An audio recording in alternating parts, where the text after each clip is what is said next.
we were driving out to the first gig, Tracey and I, and I think we were going to meet you later that day in Nyack, New York. And we were still driving to Nyack from Niagara Falls. And he said, grab some smokes and then mixers, which, we always do that. Like, you need anything kind of thing.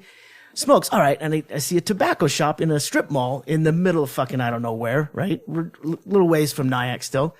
And I go in there and it's just like this shotgun, like store straight back. And in the back are two machines that's, it's spitting out cigarettes. They're making cigarettes with filters. And then the guy just grabs a handful and then he throws them in a plastic bag. And then I go, do you have some yellow American spirits, right? Because I figure, this is a place that would have that, right? No, we have these. And he's holding this bag up, right? And I go, what are those? And he goes, they're better. They're better. And I agree. They probably are like more akin to American. Fucking horrible. No, I'm saying in his mind, he's like, we're not big tobacco. We're little liquor store, So I go, I can't. In New York, you're farming fresh tobacco and the fucking. Well, I was picturing like an immigrant kid in the back ripping open bags of buglers and dumping them in a big box. I should have kicked open the back door. There might have been a field. So I said, or at least some sprouts coming up between the broken concrete. No batch. So I was thinking, I can't leave without getting some. But then they only sold them in this like a carton, right? And they're very inexpensive. I can't remember the price now, but I said, Tracey's at a good price. She goes, yeah, it's really good, but that's probably a reason for that. I'm picturing him in like a big loaf of bread bag. like, did you bring your own sack? So, I did get, I think I got, what turned out to be about a handful, and he put them in a smaller Ziploc. It's about a pack's worth, about 20 cigarettes, but in the plastic bag, we put it in the junk compartment between the front and passenger driver seats, and it hasn't been jostled except for maybe a quick stoplight. And then I pulled the bag out the next day, and the tobacco's all fallen out of the cigarettes mostly. Yeah. But turns out those boxes are really good for transporting tobacco cigarettes. they were, you put them in a Marlboro Light package eventually with a big X in Sharpie to warn you these are the. I had a cough this bad when I was mid-20s because I used to smoke generics when I was broke, and they're all the same. My mother it's all the same. Generics always the same, and sometimes it is. A lot of the times it is. Canned peas, pretty much the same. But tobacco, I had a fucking cough like an elderly smoker when I was 25 from smoking fucking generic cigarettes. Slim Price. The blue stripe. There was a million. All right, so Chad Shank, we're back home, but Chad Shank is back, and in the Funhouse. Generic cough.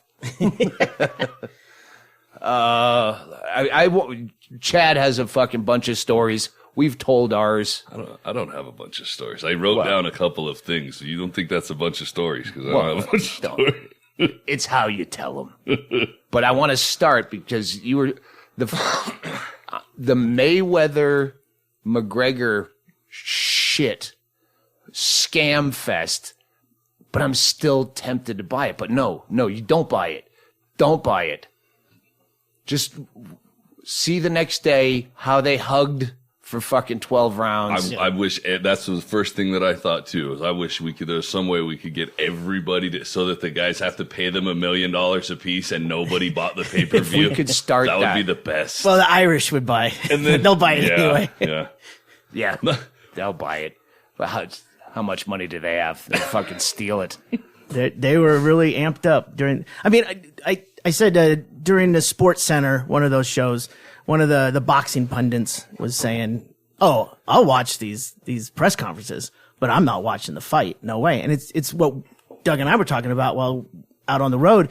It's like it is going to be exactly what you said. It's going to be a hug fest and then collect a paycheck. And it's just everyone spending that $60. And even now the guys on TV aren't even hyping it. The Pacquiao Mayweather fight, somehow I knew it was a fucking, but it was an excuse for a party that everyone was disappointed in. Yeah. And I do a whole bit about all these people that are just, everyone talks about all these people that are just famous for being assholes. Fucking Ann Coulter is milking a fucking seat assignment on Delta just to keep in the news cycle just because she's $36 upgrade. Yeah. How magnanimous of you. Like, oh, well, what if I say I spent $10,000 of my time booking how much of an asshole can I be so I get mentioned? No, don't watch the fucking... Everyone who watches or pays for, I should say, the Mayweather fight, can't you Periscope it? Couldn't we buy one dude's ticket to go and Periscope the fucking fight? And then just watch it on some dude's cell phone? I mean, I'd watch it, but I wouldn't use my account.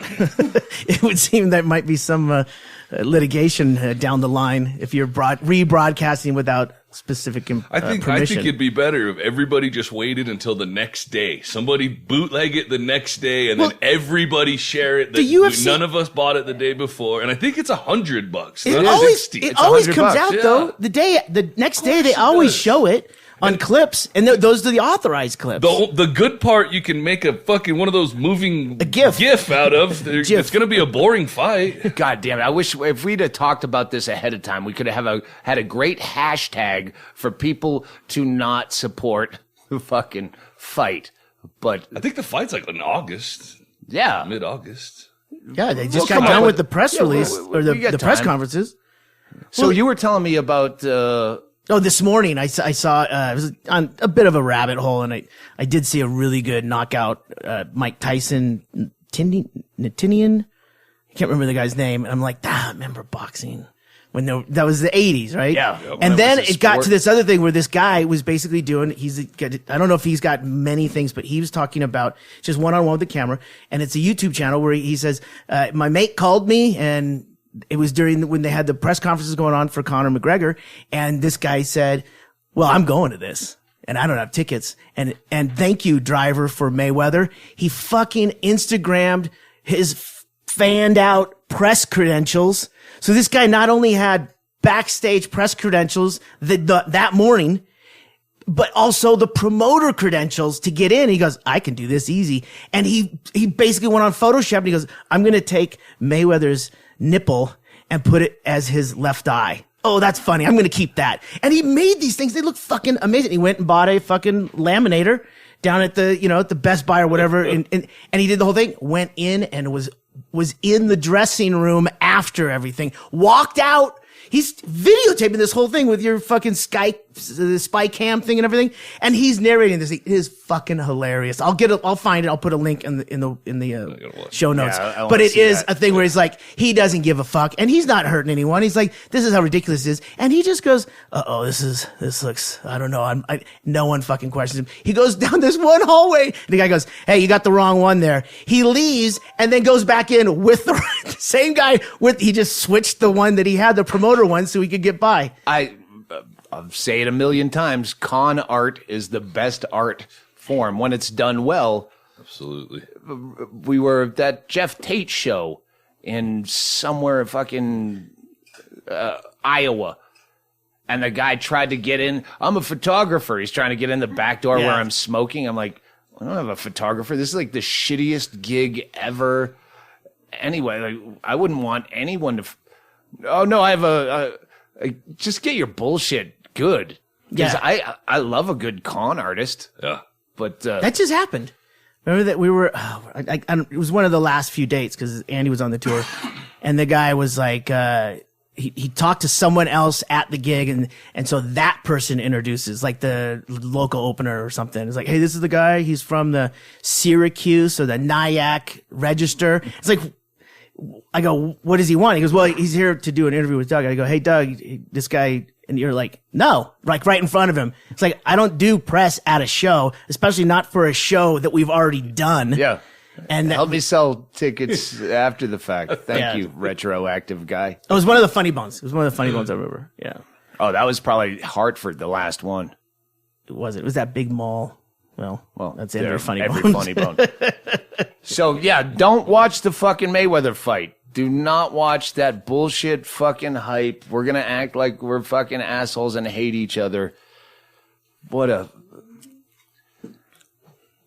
You hope something bad will happen, but you're going to see. If something bad happens and McGregor goes fucking haywire and goes to reflex action and tries to take him down at the knee, yeah, you'll see it the next day for fucking free. All over the place. Yep. Yeah. Yeah. Well, right after. There'll be someone taping it, and then they'll put it up as a way to get clicks. I have a Fight Pass, and I don't have cable, so I don't get to watch the fights that are on TV until a month later.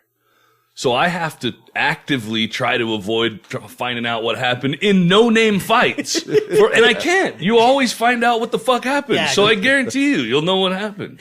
It would be fun to have some kind of counter-programming. All right, you can watch the Mayweather fight, or you can watch Kenny versus Derek in the FunHouse. Oh, yeah. No, We'll be on the upstairs road. we'll do it on the roof. We'll make it a ring. And they'll do Foxy boxing with those big oversized boxing gloves. Foxy boxing. The big samurai suits. Yeah, the samurai sumo. Sumo suits. Yeah. In Alaska, when I was in the Army, they had a club that you would, they had those suits. Oh, yeah, that was the time. That was a big thing. There's a lot of those available. Like you were talking about trying on clothes at the fucking Goodwill. Somebody God. else would climb their drunk, sweaty ass out of a big fat sumo suit, and you'd go climb your drunk ass in there. So gross. Someone gave us, I gave it to Tom Konopka, but someone at a merch booth. We get a lot of shit. Thank you, everyone who gave us gifts on the road. Thank you. I don't remember you. I hate being at the merch booth. You know what? I say it frequently. But someone gave us one of those Martin Lawrence sweatsuits. It's like a vinyl. It's like a sauna suit. Sauna suit. That's when Martin Lawrence went crazy 20 years ago, and he's had a gun, and he was in one of those sauna suits out of his mind, running down the streets of L.A. and noontime traffic. And I had used those before trying to shed some pounds. Oh, that's why they gave it to us then. I don't think I ever talked about it. Really? Never? That seems like a weird thing. Yeah. They thought you were trying to make weight for wrestling. I have no idea why they gave me one, but I used to use one. And then The military? Who gave you one? No, that guy, the audience, whoever gave me one, but I never talked about it. But I used to use it until that Martin Lawrence thing came out. And they said, oh, if you wear that for too long, you get kidney failure, fucking renal failure from sweating so much. One time I drove from LA to Fresno, which is probably 3.5 hours. It was in May, and I did it in my Dodge Neon, late 90s, trying to fucking sauna, sweat it off. I drove from LA to Fresno with the windows up and the heat on, and my shoes were squishing like I just came out of a pond when I got to the hotel. I sweat through just wet, everything soaked through, pouring wet. I didn't know that could kill you. I didn't know. That was in Buffalo. We did the Trout Music Hall or whatever. Trout. Oh, fucking love that place. It was Jim and Christina gave us a care package. And Chaille's got notes. One of those things I kept for as many days as I could until I had to just leave them behind. It was the honeycomb chocolate that was fucking delicious. Never do that again, Jim and Christina, because it's chunks of honeycomb. So it's like caramelized sugar and then dipped in milk chocolate. And I was putting them in the fridge at night so they'd be nice and crunchy. And he would leave them behind, and then I would grab it out of the fridge and bring it to the next place. You sure?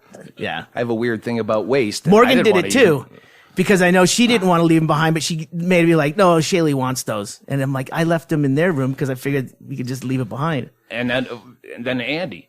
And Andy's Yes. like, yeah, these are great. You should leave Fucking these behind. delicious. Yeah, that's the thing. You just ate them all. What the fuck's the matter with you guys? God, there were so many. Thanks, Jim and Christina, for all that stuff. And everyone else. Yeah. Don't go through all your notes. No. Last we left Chad Shank. Yeah, I'm sorry that we all missed. The Beckers were here in town, but we were on the road. And they watched some fight here. No, Tracey came back while That's they were right. here. Tracey Yeah. was back. That's right. They did watch the fight over here. That's it. Yeah, I missed the Beckers while they were here too. That's you. That's your phone. All right. So the wife, start there. The what? His wife, Jenny. Oh. Jenny. She got shit canned. Can you shoot? Our bartender left with my drink sitting right there. Can you help me out, Doug? That's So it's almost. Oh wow, that's Chad's other All right. glass, by the way. That's his backup did you glass. back up? This one's good for security as well. That's why I like this glass. Yeah, it's a sawed-off bottom of a Grey Goose bottle. I was gonna make those in Alaska because I had access to tons of bottles. They don't recycle up there. But the only problem is you gotta buff down those edges, and it's glass, like really fine glass particles. I thought I don't want to fucking mess with that. But where did we get that one? I bought that in Sierra Vista at Art in the Park. Yeah, Gotta buy something. gotta buy something. Yeah, Jenny bought it for me. Back when she had a job. Every time I go to the farmer's market down there, I just go to walk around the loop. There's nothing, but I have to buy something. Oh, yeah, I need green onions. I'll put those on top of an omelet. Yeah. But I don't no reason to fucking be Yeah. art. And Jenny doesn't drag me to much of those things, but in October in Sierra Vista, you guys would probably like it. The whole big park in Sierra Vista is Where they have the filled farmer's with, market. Yeah. That's a good farmer's market. Yeah, that whole park is filled with vendors of all kinds of fucking crazy art. Hey, we're So- trying. Unless I'm on acid, then I fucking buy a lot of shit. Remember when that fucking libertarian convention we went to in Denver and I bought all those photographs framed? I spent like $800 and I was tripping my balls off and all these, like, it's just some photographer in a booth and I'm like, this is amazing. I still have one of that dark alleyway. It's kind of that portrait. It's out in the laundry room area. You remember? You were with me. The art gallery. That fucking guy just kept buying shit. It's a business idea. Let's sell bottled water for $1 with hits of acid in it and sell fucking pictures of fireworks for $800. Be at the entrance. God damn it. Halfway down is Jenny. Yeah. It's one of those mornings where you have to go, hey, I supported an artist. No, you fucking blew money like an asshole because you're on drugs. No, I supported art. You know, the morning where you find I got to figure out how to make this okay. And you do. Your brain does that. I say tomato. You're doing both, really. I went down a fucking, we both went down YouTube, but this was just Wikipedia. John Wayne Gacy. They found some remains of unidentified victim. Now anyway, I go down to fucking John Wayne Gacy, like going through, and I'm like, all right, I woke up hungover, and I felt like shit about myself, and I gotta fucking get to work, and I'm not working on. I'm not John Wayne Gacy. You can find one way you're not an asshole. I don't even have to go outside myself. I fucking find other things. I'm like, remember all the time that you spent regretting this thing that you did a long time ago? Now look at how dumb this thing is compared to that. Like that you could have went to prison for. This is just dumb. Yeah. Like, yeah. Yes, Scranton, Pennsylvania. I could have tried. Oh, Pablo Francisco video comes out. All right, I'm fine. I watched that. That is the most fucked up I've ever seen a comedian on stage. And another rabbit hole I went down with Tracey was in the hotel when you were up in Phoenix, Chaille. I go, I want to tweet that's the most fucked up I've ever seen any comic on stage. And in our circles, we've seen comics the most fucked up on stage. And I went, I should just go YouTube drunk comic on stage to see if there's one I forgot. Due diligence. Yeah, but then 4 hours later, then booed off stage, booed, heckler punched someone. Now I'm just watching fist fights that have nothing to do with comedy. But I can't find anything. I've been booed off stage, but my worst was I can't. It's not Scotland. Hennigan would remember. It's the one north of the north. Fuck it. Let's go back to your wife. The most fucked up I remember being on stage. I remember. It was my point. Yeah. And it was somewhere in Scotland where people were demanding refunds because I was sitting on stage. Henry Phillips came up and I was singing the Welcome Back Kotter theme song with Henry Phillips playing for no reason. It was pretty fucked up, but I was just melting down. I wasn't out of my fucking head on drugs. I was aware. I just didn't give a fuck. Pablo was out of his fucking. He was. I would guess cracked out. That seems like a kind of crack thing where you don't. Yeah, he was out of his. But you're not a doctor. Well, it wasn't. That's why I said. But assume. I think it was. I think you're saying that because the author of the video had subtitled it and put titles in there about what they said they observed as being on stage. It was a should we release the killer termites moment where I watched the video from the guy that was fucking filming in the audience bootlegging, and he complete footage. He has a second one where Pablo falls off the stage, and at the end of this fucking exploiting this fucking tragedy, he puts all our love and hope for Pablo for a speedy recovery, yet he's tweeting it. Complete footage, comic on drugs, Pablo on drugs, in a loop. Don't forget to visit my t-shirt shop. Yeah, fucking cocksucker. I wish I can almost, shit. Jakey Airplane, I think is his name. You don't know. Anyway. I did see Lynn Shawcroft's tweet. What was that? I think the real crime here is the lax photo video policy at the comedy club. No, that's my tweet. Yeah. That was my tweet. She might have retweeted it. That was mine. She had something to say about it, though. I didn't know it was a retweet. Yeah, though. no, I said that. But yes, that is. They owe fucking Pablo Yeah. a huge apology for not enforcing the fucking no cameras and video.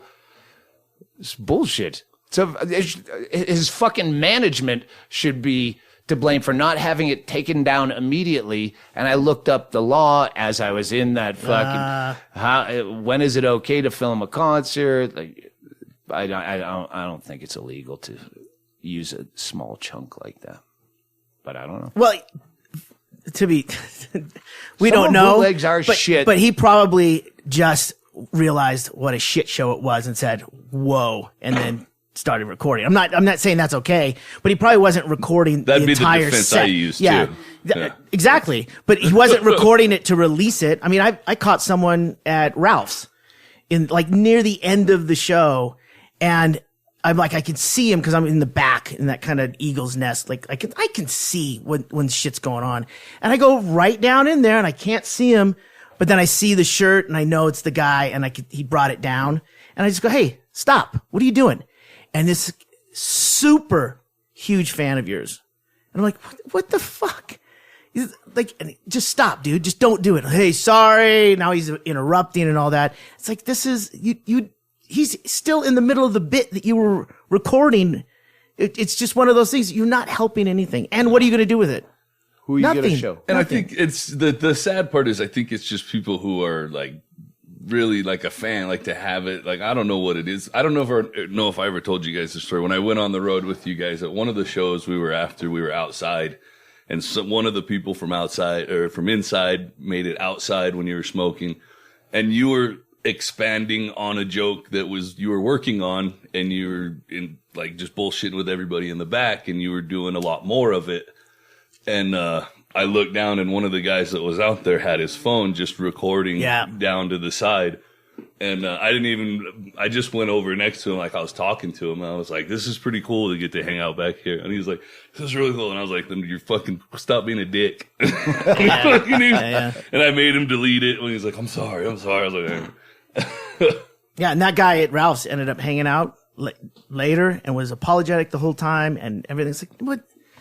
You're clearly not thinking, and I think it's one of those things like just like, I'm so glad to be here. And it just doesn't help. You're going to see it. It's going to be on a DVD sooner or later. Yeah. Relax. Yeah, the better version. Yeah. Anyway, your wife got fired. Oh, yeah. She did. Jenny got fired. There's not much of a story to it other than on her last day of work, Stade told her, we need you to come in on Monday. And it wasn't her last day of work. It was They're her downsizing. It was her last scheduled day for the week. And they said, we need you to come in on Monday. And she already kind of knew what was going on. So she was like, well, it's kind of Office Space scenario where everyone's getting brought into the... We mentioned Office Space and Friday both talking about this because they said, we need you to come in Monday. She's like, well, can't you just tell me now I'm here? And they know we need you to come in Monday at 9:30. And then she went in Monday at 9:30 and they fired her. So you got fired on your day off. Had to come in on your day off to get fired. Yeah. But the whole weekend you're thinking, what the fuck? Why Monday? What? Yeah. And I told her, well, Monday was her day off. I told her, I just told her you were out of town. I'm out of town. You could let me know by mail or whatever. Fuck you guys. So does she get paid for that day?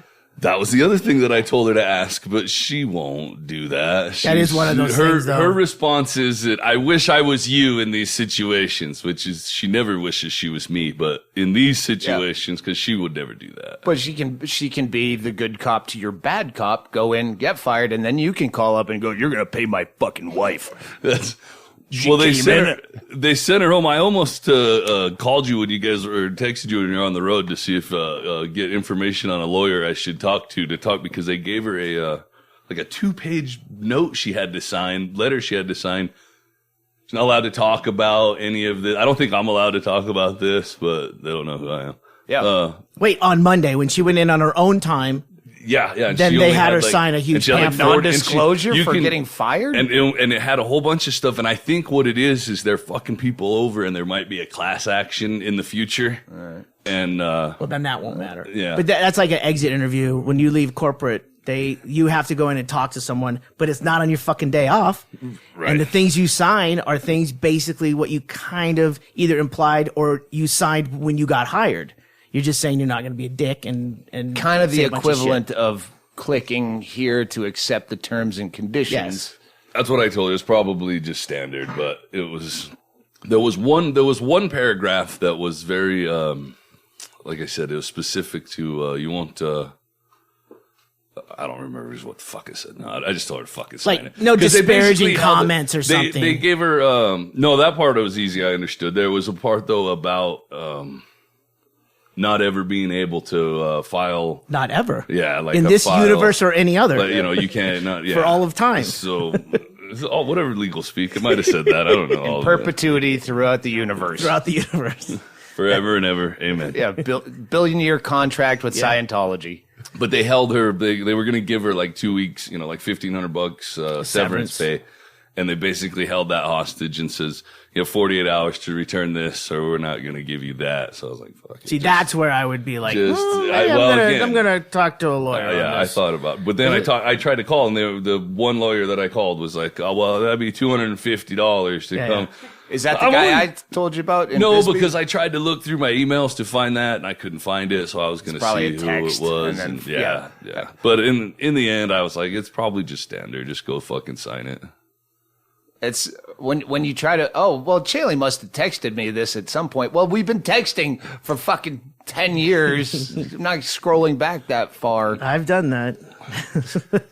I don't want to look at stuff I fucking... But Morgan Murphy, just like your address so I could fucking send you a check. Yeah. But she's a massive texter. She sends me 1 million texts when we're in the same hotel. No, not just you. She's got millions of texts to go through, but on your thread, on my thread, it's sure. It was 5 weeks ago was when you sent me your address from the last tour, but in the meantime, you sent me 8 pictures of your feet holding a daiquiri or some fucking shit. So, yeah, I got to ask again. Oh, you need her address? No, I got it. I text her again. I go, hey, give me your address again. I'm not fucking scrolling. But yeah, so is she down? you're out of work. The wife's out of work. Look at this fucking segue. You're selling shit off your fucking property. Sold my hot tub. That was kind of a self-involved decision, though. I knew I was about to have to work on it, so I was like, Good call. I'm gonna sell this. And then the people that bought it start messaging me on Facebook. Hey, this is not working. I'm like, I'm not a fucking hot tub mechanic. I don't know. They were cool about it. They were just wanting advice. They know that I sold it to them at a good price. But then I was hanging on to my the truck that died when I was coming over here that time. My Toyota. It was a 1990 Toyota 4-wheel drive extended cab. It was a really nice truck. I was thinking I might put an engine in it at some point, but I was like, fuck it, I'll just sell it. I think the cartel fucking came to my house and bought it.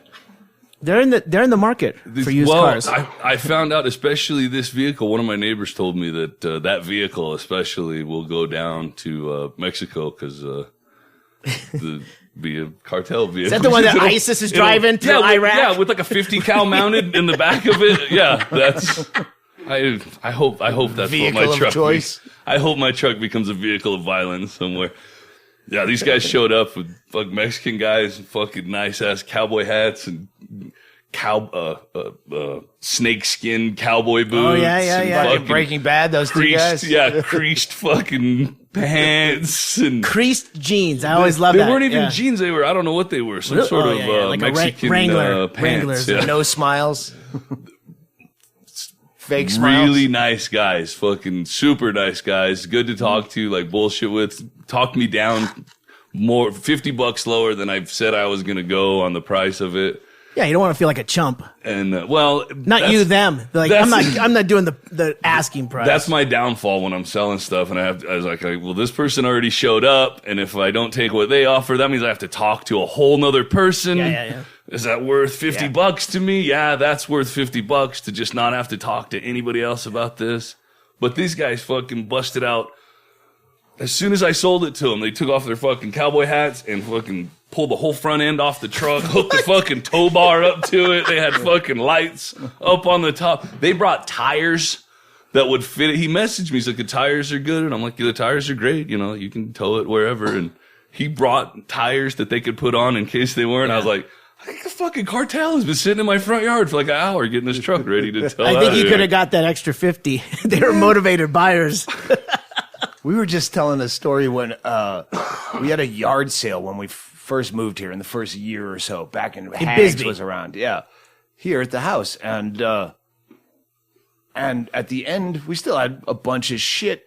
And this Mexican family showed up, not cartel, but maybe the thrift store next to the cartel, because I don't know if we offered or they brokered a deal to buy everything that we had left. Yeah. And they pulled up in this Tom Joad fucking Grapes of Wrath pickup truck that was already loaded to the max. Yeah. It was fucking Beverly Hillbillies.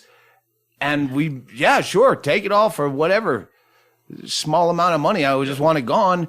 And the guy spent, I think, 2.5 hours with his family tying every bit of the shit onto what was already this chaotic, swaying, leaning tower of pizza fucking pickup. And then he had to take that corner onto Hudson, and the whole thing is shifting. Yeah. You're on an uneven path to begin with. Yeah. You know when someone's working at your house, maybe you don't. Chad doesn't. He knows. I don't want to watch. I don't want to, because if I hire someone to do some shit at the house, that's because I'm too lazy to do it, yet I'm still going to be sitting here hungover on my laptop reading news or fucking with someone on Twitter while they're sweating their asses off right beside me, and I don't want to see it. And I remember us coming in and out of the house, and they're still out there. We want to have, happy hour cocktails, and these people are still out there tying my fucking, whatever onto a fucking giant truck. I guess some fucking, oh yeah, remember how you got me that tabletop fucking foosball thing for Christmas? It's gone. And now he's up there standing on top of a pile of stuff trying to tie foosball. And I can't watch turn it this. upside down. I don't know. That's every weekend in Sierra Vista. Yeah. If you go through Sierra Vista, they'll go through the yard. It looks like Jenga on a fucking pickup truck with bungee cords. A bad game of Jenga. Yeah. When my mom passed away, the estate sale goes in. And I got a whole thing on the estate sale, but they said, I said, what happens with everything that doesn't, sell? Because this is 50 years, 40 years living in a house, and we've already gone through everything. There's going to be a lot of shit left over. And no matter what it was, we didn't want it. And she goes, I have a guy. And the guy came over to do a walkthrough before the estate sale. And he pulled up in one of these, the Tom Joad, Model A, thing with a crew. They had just cleaned out 4 other houses and it was all wrapped up and there was a trailer behind it. And I go, he's not, he knows he's not taking it tonight, right? He's okay. We have red flag. We put a red flag on the back. And that's legal? Sure as shit, after the sale, there was a lot of stuff and some good stuff too. I'm like, I can't believe it didn't sell. And this guy got everything for $200. I'm like, whoa, this is a scam. This is a total scam. He paid her $200 in front of me, but he probably paid the estate sale people way more. On the other end, there had to be some kind of, and he loaded everything like a champ on that truck. I didn't care. Tetris. I needed it out of there because we were selling the house, but it's fucking insane. And I think that's what it is. They lump up with someone who's going to have the access to that. And and all that stuff goes to Mexico. Because I talked to the guy. And I go, what are you doing with all this? You got a thrift store or something? Where's this going? Because we drive high end. We drive it. No, end. Exactly. I mean, we had a couch that was maybe 55 years old. You sat on it and the dust would go up from the cushions, expelling just breaking down every time you sat on it. Right? No one sat on the couch for the last 15 years. He goes, oh, that's good. For what? Firewood? To smoke out an enemy? He goes, all of this will sell in Mexico. I have my, He said friends, I knew cousins. They would it all just goes right down to Mexico. They just drive it across the border. You guys have probably had it around here too, but where I'm at, I've sold a car that was not for sale. There's guys from Mexico that will drive around with a trailer and just go and ask you if you want to sell your car. And in LA, I used to get those under my windshield wiper, the Dodge Neon, same car. Hey, if you want to sell this car, call this number. Yep. I didn't. I should have. Piece of shit. We need to take a break. Yeah, let's take a break. Sounds good. BlueApron.com. Again, after a month on the road, come back and I get all this mail and shit I have to deal with. And I'm like, oh, fuck. Blue Apron.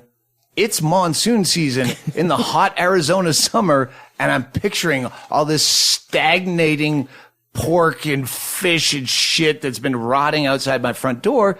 No. Chaille knows, BlueApron.com. You can suspend, hey, I'm going out of town. Don't put rotting pork on my fucking front porch. I put everything on hold while we were gone. It would have been a funnier commercial if you didn't. Boxes and boxes like Legos out front. I not wasps swarming around, yellow jackets. That's a problem out here.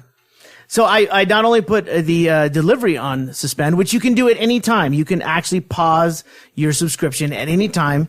And I also changed it. I changed it to vegetarian, and I had it delivered over to Tracey. It would be very funny to try to get Blue Apron delivered to our hotel on the road, because all our gigs are one night.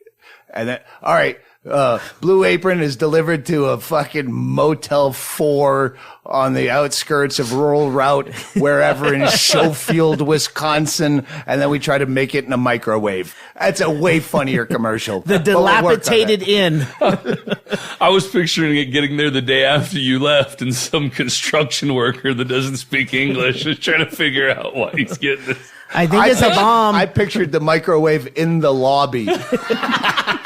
We cook everything in, like where they do breakfast in the morning, the free breakfast. Yeah, there's some pamphlets to go to see some waterfall is their only attraction other than the microwave. You're microwaving shrimp in the lobby, overwhelming the Patel's food smell from the back. Couldn't hurt it. Couldn't hurt. It's a duel of stinks. Hey, by the way, Blue Apron's mission is to make incredible home cooking accessible to everyone, even with a microwave. That's fantastic. I like Blue Apron does everything that you want them to do, including send it to your motel room. I could when get you're it in Schofield, Wisconsin. This is how easy it is. You just go on and you say, I want to suspend it during this week, whatever. You can just do that. And you can change the address. I can get it sent on the road. We will not have a way to cook it unless we do your breakfast nook at the funny. motel. It's funny. Let's see if we could get it sent to one of those toll road highway rest area where you go, it's always fucking Burger King. Burger King, you motherfucking suck pieces of shit.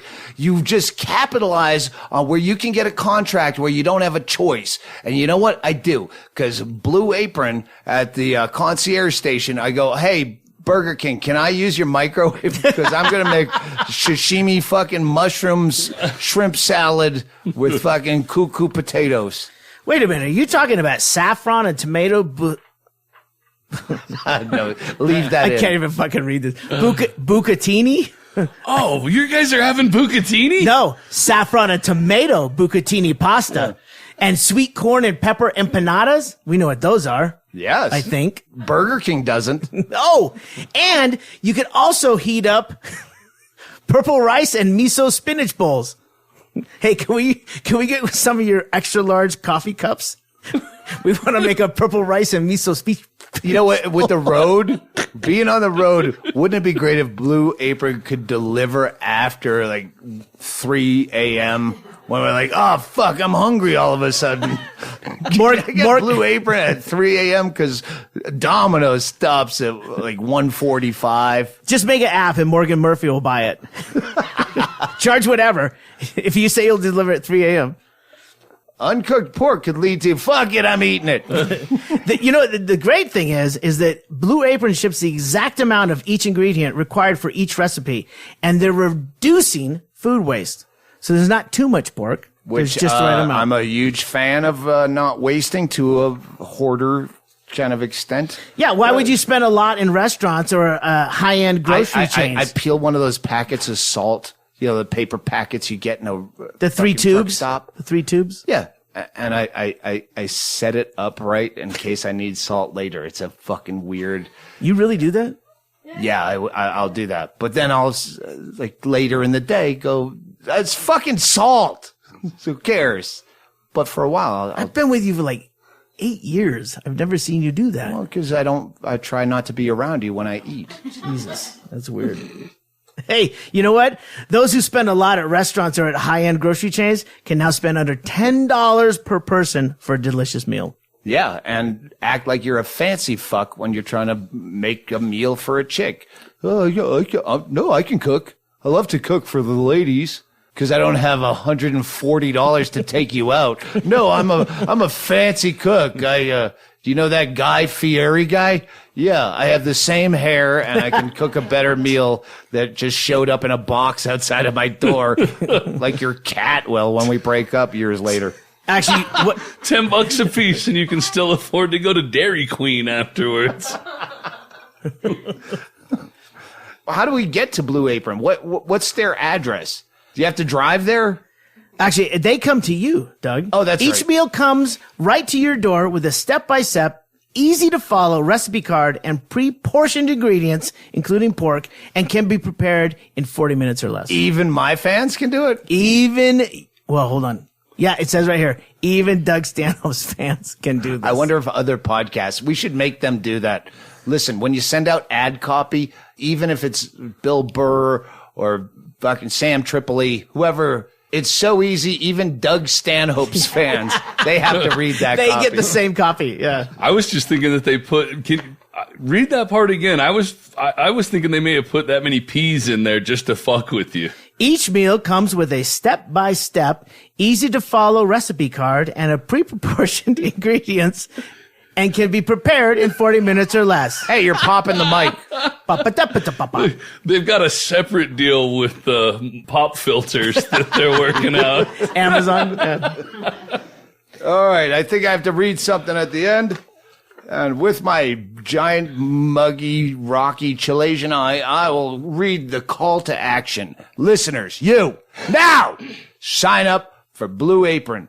Check out this week's menu. Get your first 3 meals free. No such thing as a free lunch. Fuck yeah, there is. I made it happen for you. I made your dad wrong. Free shipping. Go to blueapron.com/Stanhope. Can you spell it? You will love how good it feels. Here, no, Chad, if you go to that. There you go. No, right. Barry White it. Oh, where am I? You will love. I'm gonna be your coach. Sorry. You're gonna love. Oh, I thought I was doing it conversationally. You're making love to it. There's a lot of different conflicting Making love to a instructions.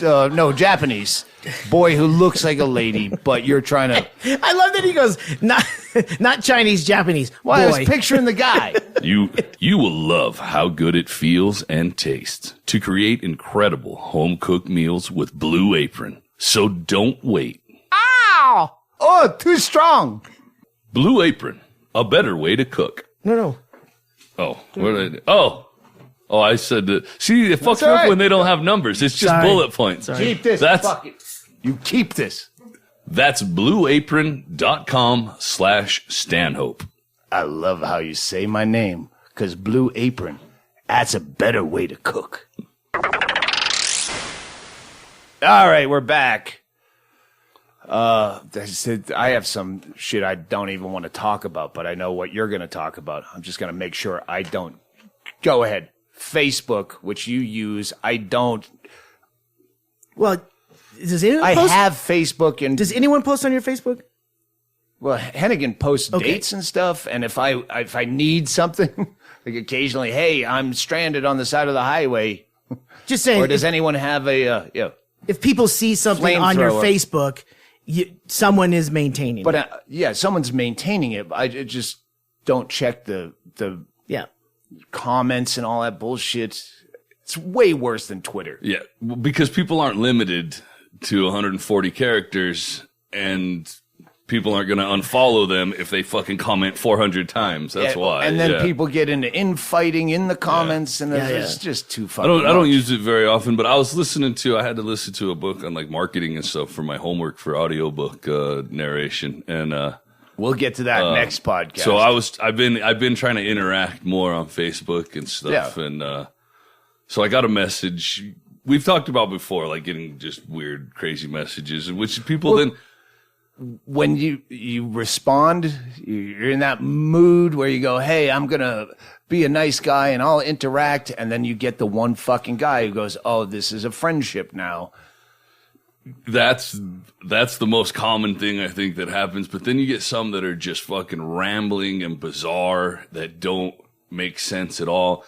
And I think some of them are like trolls, they call people, I guess, that are just trying to get you to fucking respond. Or like this one that React. I got, I thought this was like a South African scam one almost because, well, it's Nigerian lottery winner. I say that like I'm defending white pride, not South Africa. We wouldn't do that. You want me to just read you the message? Yeah. Read the message. Okay. At Chaille, you say what this is. We'll play. How do we respond? So, yeah, because I was fucking nice. And No, don't tell it. All right. You're queering it. Dude, what the hell is wrong with her? Called me. She just ran off with my property and stiffed me with a massive bill. My number is, that's what threw me off. Please call me. What the hell is going on with her? What the hell's going on? Her fucking family is burning up my phone. Apparently, she's lost her shit. Call me, please. I don't know. I don't go to bars. I don't do this shit, but what the hell is going on? So I didn't I don't even think I saw that. Like, that was just went by without me knowing it. He looked up Chad Shank, who is his best friend. And this is a woman. Oh, it's a woman? Yes. And then I get a bunch of question marks. What the hell is her problem, bro? Why is she accusing me of fucking you? Okay, LOL. I know she's losing her shit, but what the hell? Do you know me? Fuck, I don't fuck around. It's got a bunch like she was doing. So these are separate in a row. Yeah, and the cuss words are all fucking asterisked out, and it's on a non-censored site. Do you know me? Fuck, I don't fuck around. I've been fucking celibate. What the fucking fuck? I'm assuming these are just F words with asterisks. LOL, I don't do the bar scene, and she accused me of fucking you. Then she accused me of going to bars with you. Dude, you know me. You've known me for years now. What the hell's this crazy shit? She shows up and puts $240 worth of my clothing, walks out the door and stiffs me with a goddamn fucking bill of $80 and fucking beats feet. What the fuck is up with this crazy bitch? Then her fucking family, Auntie Honey Betsy, what the fuck ever, Louie Lewis. What the fuck is going on, Chad? Okay, even my friend, a long time, bro. We might keep some distance. But whooped, come on, what is your deal? She's losing her shit. Apparently, she's mentally ill since her childhood. This is news to me. You know more. Fuck, I don't even want to keep reading this.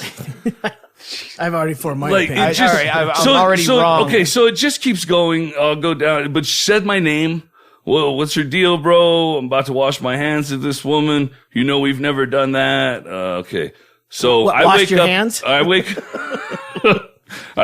I shouldn't have paraphrased that way. Sorry. I wake up in the morning and I see this. So I messaged back, I think you messaged the wrong person. Because there's a phone number in it, even though the rest of it is disjointed and rambling. I'm like, that could be I already called it Chad Shank. Yeah, Chad Stank. You get the fucking wrong guy. That's what I would have thought. So, yeah. So I get a message immediately back. This is at 6:44 in the morning when I woke up. No, remember we had a long talk last night about Lewis and what's going on and that we're both worried about her. She's losing her, and just not doing very well. And then we were talking about the court thing, LOL. Do you not remember asking me what you should do? It's me. Yes, I was responding. So now I'm like, all right, somebody's just fucking with me because I've clearly said you messaged the wrong person and now you're fucking with me. And there's a thread you can go back and see. And you can click on people's profiles. Yeah. This person had friended me. I was friends with this person. I started accepting friend requests from just whoever a while back. Yeah, you do that early on, and then you regret it once you become Chad Shank status. So I responded back, and then but then now I was being a smart ass because I was like, all right, somebody's fucking with me. And I just said, oh, of course. How could I have forgotten our long talk about Lewis? Sorry. See you in the loony bin then. Thinking I would be done with this conversation. What do you mean? She says. Liz, are back on Chad S. Facebook?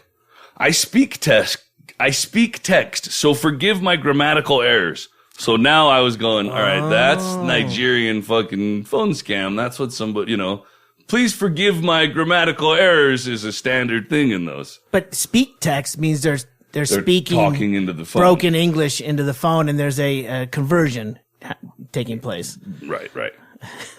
Are you okay? And hey, how about you stop stalking the guy's Facebook and causing trouble? This is just weird, girl. What is going on with you and your family? Burned up my phone last night. Liz, I know this is you on Chad's Facebook right now, and that's nuts, girlfriend. That is crazy, okay? I care for you both. I don't know what's going on with you, but I'm pretty sure you sat in my house and were surfing his Facebook and responding to people. So, Chad, I'm pretty sure this is you again. By the way, that's fucked up. Okay, that's really weird. So, now I'm confused, but now I'm agitated by it. Yeah. I was trying to be nice at first, but now I'm agitated, so I just said, Liz killed herself. I hope you're happy with what you've done. No response? Oh, I wish. That was what I was hoping would happen, was no response. Not funny, Liz. Not funny at all, she says. What? So I said, I'd show you a picture, but the cops are here, and they'll probably think I'm weird if I take one now. That works on the timeline. Liz, I know this is you on Chad's Facebook. What is going on with you, girlfriend? This is not okay. This is not normal. Are the cops there? They probably need to be. You're crazy? What's going on with you? I'm going to just start skipping stuff. Yeah. You know, this is not my problem. None of this is my problem. Give me back my money. What's going on? Get off this man's Facebook. That's nuts.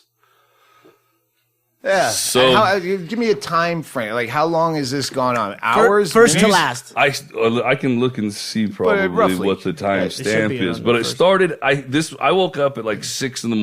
and I read this and I started, and she was immediately responding back. As soon as I would type, there would be little dots that she was Let typing. me just interject.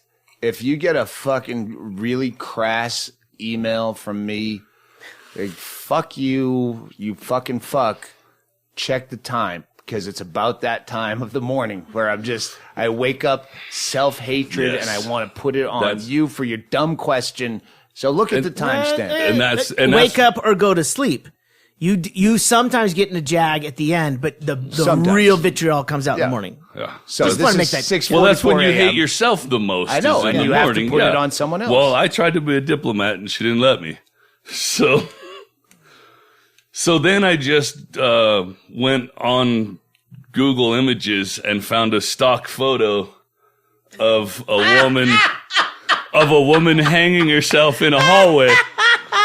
That's like an art photo, though. And that's kind of a glamour it's shot. Shadowed, Yeah. black and white. Yeah. Oh, yeah, yeah. And I shadowed, so wanted could it to be anyone. very vague because I don't know what Liz looks like. Yeah. Is if you were going to kill That could be yourself, anyone. if you're going to hang yourself on 60 Minutes and they didn't want to show who the person was, that's the photo. Yeah. Everything's If in Ansel silhouette. Adams was into suicide photos. Oh, by the way, the chick that was messaging me, the other reason why because I clicked it and I was like, all right, this is just a fucking troll message, is because it was like a hot blonde who was a yoga instructor with just a bunch of fucking memes of chicks doing yoga. And I'm like, this is No, dude, that's not a me. real- It's not That's a real, me. It's not a real account. Like, I can my vent my picture. fucking rage on this. So I text this fucking picture of the black and white vague picture of this chick hanging in a hallway, and it said, "Told ya."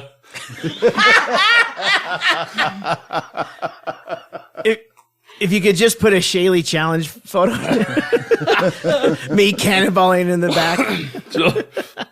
So I get back, Liz, that is psychotic. That is seriously psychotic. Your family wants to Baker Act you.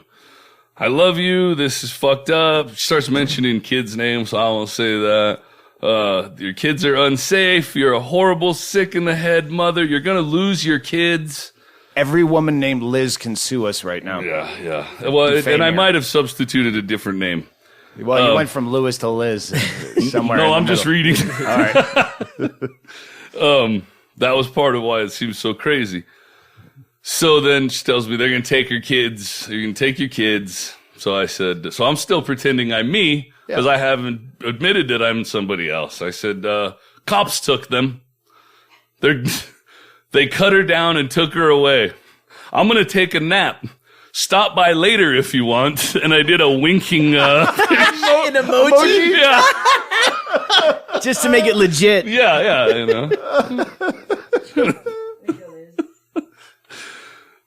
This is all saved on my phone, and you seriously need to go to the clinic for mental help. I don't mean that in a bad way, but you're stalking. You're on this person's Facebook. Your kids are not safe. So I just said, so you're not stopping by? Commit to the bit. Again, another huge one. You're not mentally well right now. You need serious help. It's not okay. You're going to lose your children. You're sending me psychotic pictures of some other woman hanging in a hallway. I was disappointed with that because I was like, damn, I didn't trick her at all. Yeah, maybe I should have had a picture of a fat girl. woman. Yeah. we all went with fat. Tracey did it on the side. All right. Now, again, I'm starting to feel bad again reading all of this.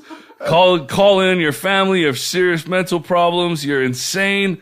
So then I just said, all right, this got boring fast. I'm just going to delete you. You need serious mental help. Serious mental help. This is malicious. You're vindictive. You're violent, aggressive. You're beyond psychotic. You've been doing this. All right. right. Don't play games with me. So I said, are you fucking serious with this? Because now I can't do it anymore. Did you even look at who you're talking to? I'm not sure who's fucking with who now because I still don't know. I'm convinced this is not a real person. Did you forget you did this in front of my face? Did you forget you tried to do it from my phone, crazy? Did you? Because it's saved on my phone. Boom. Okay, yes, you did that. You did that from my phone. You did it from his phone. We all have proof. Crazy. Yes, you're busted. So I said, so you think you can lock someone up because you have messages from a stranger's account? I said, it sounds like you are the crazy one. And then I'm assuming she finally clicked on my profile because the next message I got was, please do not contact me again. And scene. I then click on this person's account and go through the whole thing until I find a picture that says, me and Liz. And I go, oh shit. I click on that account. It goes to here. In a relationship with Chad Shank. There's another dude named Chad Shank. This was all serious and I was being a fucking dick.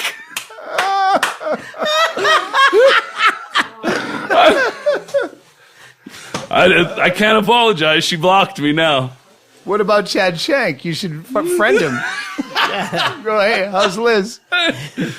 Well, and then I didn't realize I was blocked because then my other message back was after she said don't contact me again. Is I was like, wait, what about Liz? I'm worried now.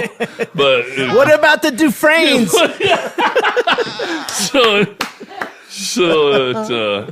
Bush search party of 3. That was my weird Facebook message. Fucking fantastic. I hated Facebook at the beginning of that, and I loved it at the end because it is actually a source of entertainment, and it is ridiculous. At that hour, you know, when you wake up at that hour, and there's nothing going. It's too early to even go get breakfast. Not that Chad leaves the house, and I understand. Like, all right, let's just fuck with this. Let's just keep prodding this beast. Well, especially if you start out trying to be legit and go, hey, this is, check who you talk to. Because now I've justified everything else I've done. I've already been nice, so I can just say whatever I want. It's not your job. We could call her on speakerphone. I do have her phone number. Yeah, she did block you, but she gave you the number too soon. No, let's not. Let's do it off the air. Yeah. No, for us. That would be fun. You cock tease the audience. Let's take a break and consider it. Yeah, we'll regroup. I think we're gonna have to call. I'll do it on. I'll star 67 it, and we'll just see. Let's if Skype they it. answer. I can call from Skype, and then we can record it. Well, but I could do it with a speakerphone. Just see. All right. We got to use the burner phone. We can do that. All right. Yeah. Let's figure out how this might go sideways. Yeah, she all right. knows it's associated with Chad. Yeah, I know. That's why. All right. We'll take a break. Sidebar, Your Honor. 10-minute recess. We'll be back.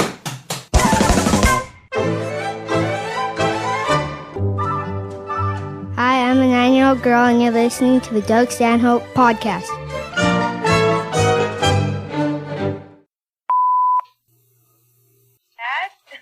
Hey, bro. Hey, what the hell is going on with Liz? Question mark.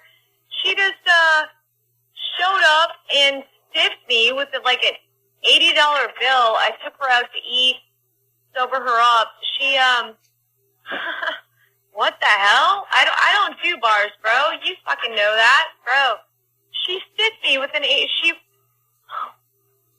she walked out with like over 200. Wait a minute now, $240 worth of clothes on my body, stiffed me with a bar bill,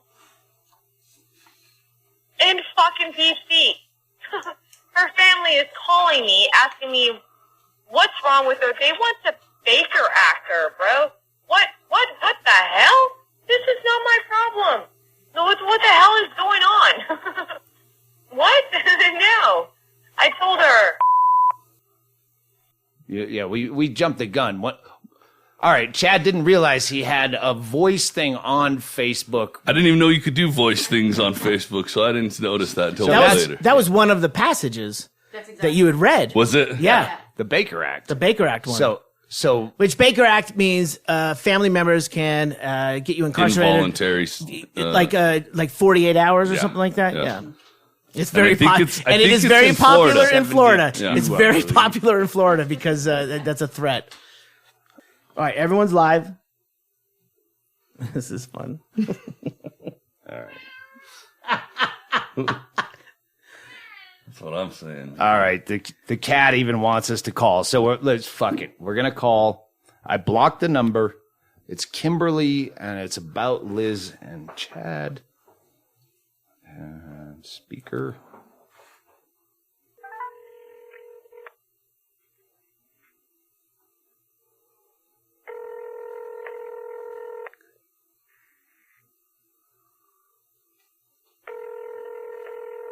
Come on, Kimberly.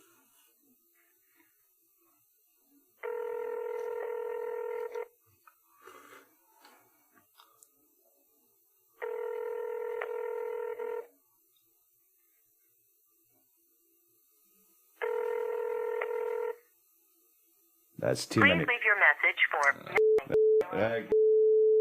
Stop.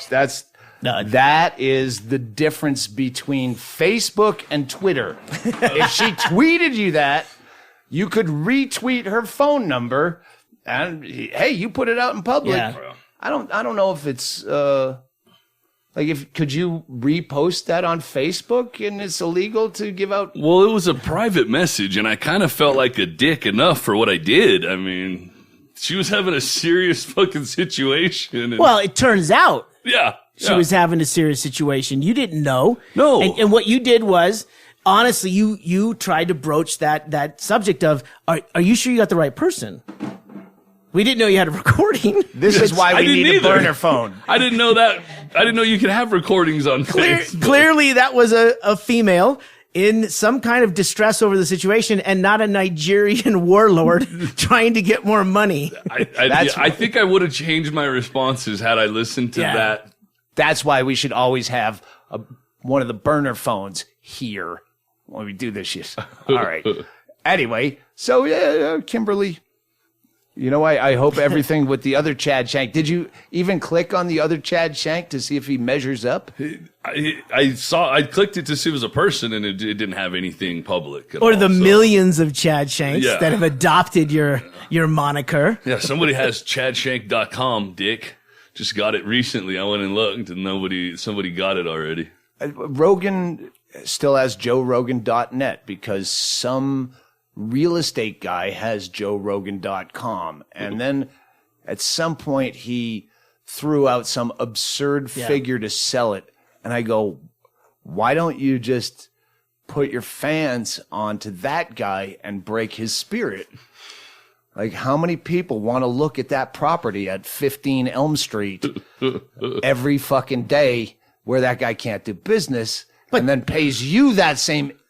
Well, it's probably illegal to That's harass his people. name. Hedberg had the same thing. Hedberg had MitchHedberg.com. And then it was because someone else did it for him. And then that kid goes, hey, I don't want to do this anymore. Do you want to, they had Smacky the Frog on there. It was this whole thing, right? And then that's when I started like working with Mitch. And I go, where's your web presence? What are we doing here? And he goes, no, some kid, like maybe you should contact him. Well, he let it go and it lapsed. And immediately, because I mean, Hedberg, even in the infancy, people were hitting it, colleges. And immediately some Japanese porn company picked up on it or whatever. And I said, well, and then I looked into it. Well, what we do here is we can go to arbitration. Yep. It will cost $10,000 minimum to get in there and go to arbitration. But if I do a search with Ask Jeeves, I think at the time, you're like, your name as MitchHedberg.net comes up because I reserved that name. I go, that comes up second. So why even fucking go down this road? What do you want to do? Yeah. And that's why I agree with Rogan. Like, live and let live. That guy got it first. Whatever. Yeah. He doesn't want to take the offer. That doesn't matter. And it didn't hurt anything. I'm saying that's why you have to keep yourself in check. Where Yeah. I would say, hey, everyone, fuck up this dude's whole fucking career because he tried to highball me on a dollar amount for his website when I'm the more obviously famous Joe Rogan of the Joe Rogans. And maybe you could get legal problems when you sick killer termites on people. You got to think it through. Isn't highballing the most famous guy with that name called capitalism, though?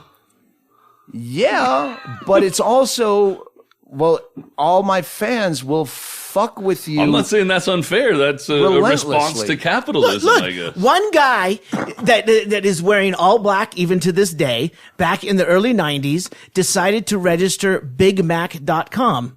Now, is he a fucking douchebag for realizing what was going to happen or speculating? And then McDonald's comes along and goes, we want that and we deserve it. Fuck you. Yeah. You're going to pay $20,000 for that. That's capitalism. That is the way it fucking goes. But when you can respond by retaliate. I think that should be a legal response to capitalism. That's why we should, every fucking podcast we do, we should have a lawyer present.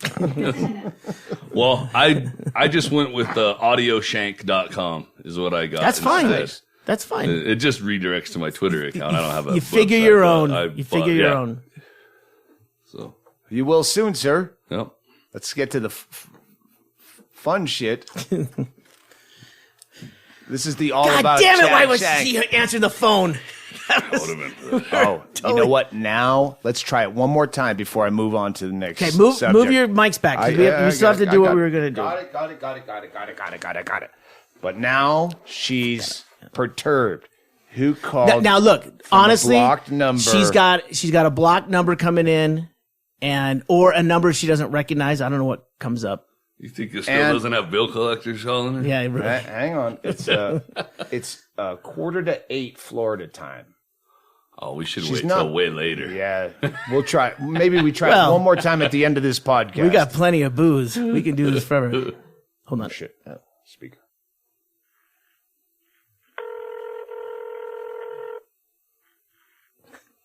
Like the FBI. Please leave your message. Oh. She fucking Waiting by the swiped phone. reject. She works the early shift at the strip bar. Still sleeping. No, she hit reject because it only rang twice. You left a message and it went right to voicemail, which means that she's not answering the phone. No, I agree with Stanhope. She swiped declined. She swiped it. It only rang twice. Yeah, it never Last went to time it rang voicemail. She 5 declined fucking it. times. Yep. She declined. Yep. Yeah, that's a reject. Yep. All right. By the end of this podcast, should it end at all, We will try one more We time. will put out her phone number. I mean, what were you going to say? No, I wasn't going to say that at all. Nor would our lawyer agree. Where's our lawyer? We should have we have sound effect? 5 fucking lawyers now. We need a sound effect for the lawyer just to go to it. All right. Let's go to your alleged daughter. Oh. Because I thought there was, and we've never really brought her up on the podcast. No. A couple of times. A couple of But there times. was off the podcast. But off the podcast, I used to tell you guys horrific stories. And then there was a long stretch where, I go, Chad hasn't brought up the daughter. Wait a minute. The last story you told me was things were working out. That's the things have She been going. figured her shit out. Yeah, I'm I asked her. surprised. Yep. It's been over a year now. That's She's why I moved said- out of town. She's on her own. Yeah. Man. No more problems. Yet, So, it's here been we good. are. It's still no. It's still this one's not a problem. It sounds funny, but she's moved back to the town where her mother lives. All right. And she's never had any really contact with her mother for her whole life, until maybe some teenage years, a few times here and there. But she's got, I don't even know how many siblings she has. Her mother has like 10 kids maybe or so from different dudes. Was Tom Joad one of them? You made a arm motion like you're describing the girth of her vagina, like by this many dudes. or the width of a sunrise. Yeah, that may have been a subconscious motion. I'm not sure. That's how I read it. But she's been in contact. She's been trying to keep in touch with all of these little half siblings that she has all over, and which has been one of the positive things because she found out that everybody there is all fucked up too, and she's been trying to be like a positive role model for younger siblings that she has. So she's been doing really well. But she recently found out that some of her siblings, her mom lied about who their father was. So there's been a bunch of confusion and drama, and we're not just trying to bait 23andme.com into sponsorship. This is oh, do they do that? DNA. I looked it up DNA on tech. I looked it up on Amazon, and it seemed I was like, oh, that's like fucking $12. I can do that. And then you read further, and they want you to pay a big lab fee and stuff because. So she not only did she find we will out, never be sponsored by 23andme.com, by the way. And anyone who does it's a fucking just fucking. No, hold on a second. 23andMe is actual science. Well, it's just still it's but for what? You're gonna find out you're the same person you already are. No, you're reacting to the shitty commercials. Yes. Well, Yes. What I'm this saying is the best hold on a application second. I can. Hang on, make we're for having a that. fight here. I was adopted. I don't even know my dad. I've met my mom when I was I don't even know in my 20s, right? Yeah. I like knowing the genetic background would be interesting to me. So they're not shams on that. Jenny's made the same point to me And before. by the She way, doesn't know her dad, so yeah. I got that would- I had an ex who was jamming me up for some shit. Oh, you never tell a story. Totally fake. And I found I looked into it. The numbers I got, which may be different now, was 75% of the men who think that they are the father in a situation where like you're the dad. Incorrect. Yeah. Because the law is on the women's side. Because all she has to say is who's the father. Fuck and they women. say it. No, what I'm saying is Sorry. well, you're not disparaging 23andMe. I'm What I'm disparaging the commercials. They're fucking awful. Okay, I don't but, know. I've never but, heard them. I don't but know. the, 23andMe. the science is there to where That's you can why I act- like you- coffee because I have a Yeah, genetic that's crazy. disposition to caffeine. fuck. Oh, now Yeah. I'm going to go to Italy because I found out I'm part Italian, and that's why I like fucking Turns boats out- up and down So Venice. it's not that it's not science. It's on principle that you will. Yeah. Turns out I am an octoroon. Yeah. I don't know. I'm so slutty because my mom was slutty. I only thought That's New on Orleans my was a first street. album about I'm promiscuous because I'm a Sagittarius. No, you're yeah. a whore, and that's the same thing. Okay, you go. But the science behind it is what it is. And I mean, we don't have a relationship with 23andMe, but what I'm saying is like that is something that I am kind of interested in that I don't know. So we are begging 23andMe for a fucking. Well, we'll see what happens. Well, Get a hold of Chad on his Facebook. Well, also, in addition to finding this out, she started meeting other. Well, there was like a couple of dudes that, like, whenever this first happened, oh my God, I kind of was new. Like, I didn't have a relationship with this chick. We did a bunch of blow at a bar, and then we spent like a 3-day weekend together. And, probably shouldn't be telling. My daughter will probably listen to this. She's an adult. I don't care. Yeah. Do you want to back up on that? And no, we're fine. All right. And I was young. I was a kid. You plunked seed, and then well, bad things happen. well, and yeah. Well, there was I remember a broken rubber. Like there was incidences that happened that when a couple months later, whenever I started getting phone calls that I ignored out of fear for like 3 days. Then I was like, I remember the exact conversation when she called me. She was like, I was like, hey, what's up? And she said, I took a test is the first thing she said to me. And I go, I'm guessing you failed or you wouldn't be calling me. This is exactly what I said. He had it as a kid. Even back then, Chad Shank had the fuck. She didn't call you to tell you, hey, guess what? I'm not pregnant. yeah. Victory! I hadn't talked to her since that weekend. And then, but then I knew, she had troubles. She's been in prison in and out pretty much my daughter's whole life. So at that time, I was headed down a bad road of, like gang type violence. I was doing, collecting money and stuff like that. So I thought about it and I was like, well, probably that dude or that dude is, those were dudes that had her previous kids. I was like, it's probably me or that dude or that dude. But both of those dudes were fucking sketched out. And I was like, this poor baby probably has a better chance with me than anybody else. And either I have to go all the way this way or I'm going to go all the way this way. So I just fucking decided to take knowing, even because I went to one of the doctor's appointments. The road properly traveled. Well, because I know that I'm fucking extreme. So I had to, one extreme or the other. This one, I'll probably be alive in a few years if I go this way because I have to take care of this other person. This way, I will probably either be running some sort of drug organization or dead. So I went this way knowing... Like, even when I went to one of the doctor's appointments, I asked the doctor, I was like, is there a way to tell that it's, and she got mad about it. And, yeah. Red flag. When I took the baby home from the hospital, she told me flat out, if you do a DNA with test. With that afro comb in its hair? She has brothers she has brothers and sisters that look like that, and I definitely would have known that. But she told me at the hospital too when I was taking her, if you do a DNA test, I won't let you take her. And I knew then too. But again, my options were to keep going and being the person I was, or be a different person that was hopefully a better person than the person I was. Like, I'm not a person for real. I can just fucking adapt to whatever situation. So I chose that situation. So now she's curious to see if I'm really her dad. And which runs into when I'm a little bit curious now myself. It won't make any difference at this point because it's done. It's done, but yeah, still. That's what. All right, 23andme.com. No, they're not as cheaper on Amazon. But that's actually what happened with. I mean, when.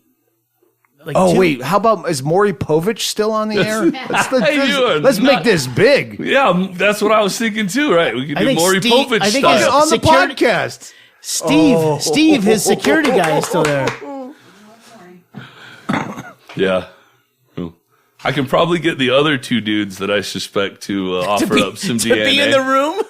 They're both meth heads. I'll probably give them like $20. They'd give me some DNA. Yeah, give them a fucking, the scam from the movies in the first 48.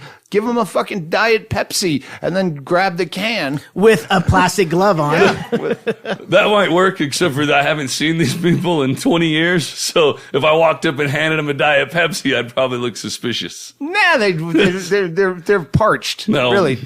Meth does really dehydrate. Actually, a lot. if they're Mexican, probably Fanta. They are. All right, Fanta, that's a New England product. It's really? That's international. Oh. Fanta? The good flavors are out of this country. All right. Well, that's so. Yeah, we'll find out. Is she coming back this way soon? Wait, no, you can just go. No, she's working, but yeah, no, I can scrape them all. Exactly, but it doesn't matter. I mean, that was the thing. Well, and that's the thing is that she has a good sense of humor, which is why one of the things, she is fucked up in the head the same ways that I am. So it's a good nature versus nurture argument too, because she's fucked up exactly the same way I am. She's manipulative in the ways I am. She's got a lot of my personality traits. But we'll see what the study shows. But she's like super good looking. Like, there's a lot of things that don't point to her being mine as well. So I'm curious. She's curious, but neither one of us care. Super good looking, like how hot? I'm not showing you a picture of my 20-year-old daughter. Well, then you're different than Officer Bob Friendly, who goes, "Oh, look at my daughter. She's really hot. Marry her. Get her out of my house. She's making me crazy." When my parents, 2 weeks before my brother and I were twins, before we were born, the lawyer who was handling the adoption called my parents and said, turns out she's spitting out two. I'm paraphrasing. Turns out we're spitting out two. Do you want to go with one of the other moms? Because this was all done in the newspaper. And my parents were like, no, we'll take both of them, right? So and my parents decided at birth that when we could understand what was going on, they always said we were adopted. It was our anniversary day. which was in October. And that was one of those things. We always knew we were adopted. It was always open that we were adopted, and it was never a thing. So when I did meet my mom, my birth mom, and punched her in the face directly. My parents freaked out. It's only one of the only times I saw my dad cry. No. Was that time. And hang on, Chaille's gonna cry. Let's milk it. Oh, fuck, I let Tracey leave the room because Tracey would, if Chaille cries, Tracey will cry. It'll be the like dominoes. It was a thing. It really affected them. But then my whole thing was like letting them know that doesn't matter to me who raised me, which is Chad, your situation. Right. It doesn't matter that there's someone else because the person that put the time in is what matters. Yeah. Yeah. And like I said, she has my sense of humor. Like we share a lot of jokes and but she can get that from being around you. That's what I'm saying. That's nature versus nurture. I'm literally curious to know. Well, one of the things before she went and got her shit together, she started to get into drugs and stuff, and her mother was into drugs and stuff. And one of the things I told her, I was like, it kind of makes me feel like I wasted my whole time because I could have just left you with those people if that's the fucking way you were gonna go. But and it worked. She straightened her shit up. So but I'm that was proud of her. You were with someone who was like that. It seems like there's that kind of thing where you don't know where you're gonna go, and it ends up that she just went to the other side. I have no answers. I'm curious to see. She's curious to see. I do a bit when I'm stuck about the Sklar twins, which I think is funny and would be very funny in New York or LA, but in the middle of the country, people don't fuck. It's a tough road to hoe. It's a weird fucking bit. But the point of the bit is twins they always act like they're different, but they never really are. But when you hear stories about twins... Hang on, someone's here. Are you burning the bit? Is that what No, you're doing? I'm saying that when you hear about twins that have been separated at birth and find each other, I always wonder, is it that thing like we were talking about, like astrology, where they try to find how they're exactly alike? Oh, you like cream pie? I like cream pie. Not the porn, but or maybe the porn. But however it works, where they're just trying to figure out how they're exactly alike and ignoring how they're exactly different based on nature nurture. Yeah. So I like that. We'll field your arguments on Twitter. No, I'll tell you what, though, when I finally met my birth mom, and my brother and I ended up getting in a fight, and it was we didn't talk to each other for 2 years. Huge fucking deal. We never spent, and at the same time, he was with a gal who wanted to break us up as siblings. What the fuck is that, right? But I got to tell you, That's evil. That meeting her answered a lot of questions. Like the whole thing. Fuck you, Stanhope. Come on. God damn it. You're fucking crying on the podcast. He loves it when people cry. But Tracey hasn't started crying yet. Can so I get a keep going. drink? God damn it. Listen, when I met her, my birth mom, there was no, it was a weird. Conoption fit. Yes. No. All right, go ahead. It's a weird thing. A lot of things, like Uncle Bill. Yeah. I have a stepbrother, Eben, who lives in Santa Cruz. He's been to a show. Yeah. And seeing them and noticing that connection meant more to me at that moment than I ever thought it would. Fuck you. I'm letting you go. You're fucking soaking this in, but honestly, that was a big thing. And you've seen all these people. There is a through line on all this that I never thought mattered until I met them, and it meant nothing in my relationship with my parents. Right. Chaille, I know exactly what you're saying. My daughter was very lost for a while, and I couldn't help her no matter what. And then meeting and knowing all of her siblings and stuff has really helped her. Like I said, it's made her. So I get what you're saying. That makes sense. I don't know how to make fun of you. Chaille? I do. I looked at Stanhope as I said that. You met my birth mom in Medford. Yeah. Oh, good. She was at that show? Yeah. Oh my god, that was the worst show ever. Yeah. Back to Pablo she's Francisco, not a big she's not a big fan of you, by the way. Whose mom is?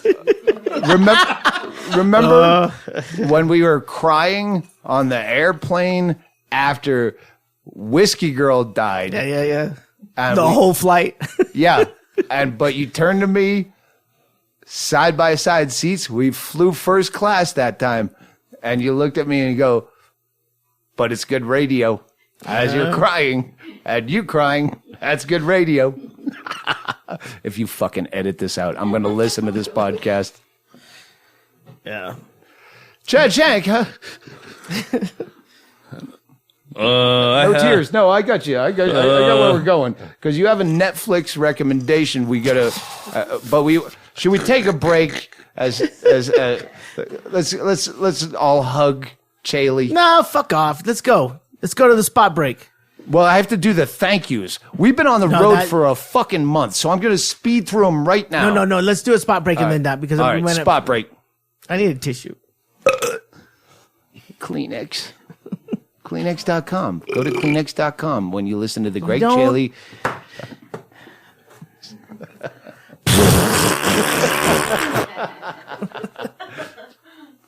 This is one of my favorite podcasts in a long time.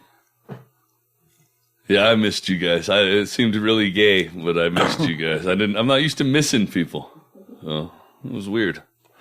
It was nice to hear because last time we saw you, you were a little violent. Yeah. Oh yeah. We're still rolling. Should I stop this? Are we on a spot break? I thought that's probably what you guys would make fun of me for the entire podcast as soon as you guys got back. No, we let you do that yourself. Again. What? Am I putting on my glasses as reading glasses? It's the opposite now. What are you doing? Thank yous. Where you He doesn't need them. He doesn't have contacts in. Oh shit, that's right. Yeah. I keep, He so took out his fucks me up. crusty glasses. He's waving at the fence and I go, hey, and I grab my glasses. I go, oh, now I see who it is. Wait, you didn't know it was me? I Jesus. assumed No. it was you. He saw the hat. Kind of like wish what you looked could like pull a out your hat. eye at some point and go, Shiny. this is what I see. All right. This is a lot of thank yous in a row. And as always, I will miss some, but we were on the road for a month and came back to a devastating amount of shit at 212 Van Dyke Street, Bisbee, Arizona, 85603. Send it to Zoom. Someone sent to Doug McLeod some I don't get the ball cream. It's one of those make your balls smell fresh, like at our age. Oh shit, that's this. That's Fresh Body. Yeah. Yeah. Anyway, he sent it to Doug McLeod without a name. So anyway, metal flower. We met this guy on the road. He made us a metal flower in the colors of the house. Sorry, I can't.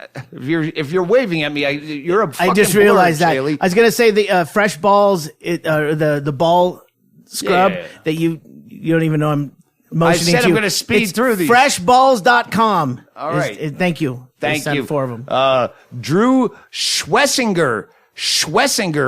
You figure out how to spell it. He sent this. He makes these metal flowers. It's beautiful. It matches the house. Some Brian Burke. He, you know what? I'm just going to mention your name. I'm not even going to mention why, but he bought the red jacket off the last eBay yard sale and sent a picture framed of him at Machu Picchu wearing. Nice. Yeah. So you are going to mention why? Well, there's another thing. There's another thing I don't want to mention. I'll tell you off the air. Lisa Connolly sent us all these refrigerator magnets that Tracey might have noticed are all over the, and she sent, I think, other shit. Oh, well, we asked for matchbooks. A lot of people. Bar top for Bar Andrew. top He's a lot of people sent those, Yeah. but she sent a shitload coasters, and I don't even know if I want to do that bar top, but we asked you to send them, and you did.